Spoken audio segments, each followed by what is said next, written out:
তোমরা কি জানো শ্রীলেদার্স এখন চলে এসেছে তোমাদের শহর কাঁদিতে। হ্যাঁ, 14ই আগস্ট সকাল 8টা কাঁদি বাস স্ট্যান্ডের অপোজিট রাস্তা ধরে থানা মোড় নতুন হাটের পাশে ওপেন হতে চলেছে আমাদের সবার প্রিয় শ্রীলেদার্সের নিউ আউটলেট। এখানে তোমরা পেয়ে যাবে জুতো, ব্যাগ, বেল্টের বিশাল সমাহার।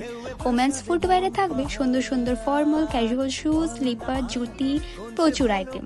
এবং মেন্স কালেকশনে থাকছে দারুণ দারুণ ক্যাজুয়াল স্নিকার্স থেকে শুরু করে ফর্মাল স্যান্ডেল, প্রচুর কিছু। আর কিড সেকশনে থাকছে ছেলে ও মেয়েদের জন্য বিভিন্ন রকমের জুতো। এতটুকুই নয়, থাকছে অল পারপাস ব্যাগ, যেমন স্কুল ব্যাগ থেকে শুরু করে office bag, sling bag, portfolio bag এবং বিভিন্ন রকমের ট্রলি। পেয়ে যাবেন মেয়েদের পার্স, স্টাইলিশ ব্যাগ এবং ছেলেদের ওয়ালেট বিভিন্ন রকমের। সবই পেয়ে যাবেন কাঁদির সব থেকে বড় স্টোর শ্রীলেদার্সে। এবং প্রথম 2001 জন ক্রেতার জন্য 999 টাকা কেনাকাটা করলে 400 টাকার ফ্রি ব্যাগ একদম নিশ্চিত। তো দেরি না করে চলে আসুন 14ই আগস্ট সকাল 8টায় কাঁদির সব থেকে বড় স্টোর শ্রীলেদার্সে নিজের মন ভালো করতে।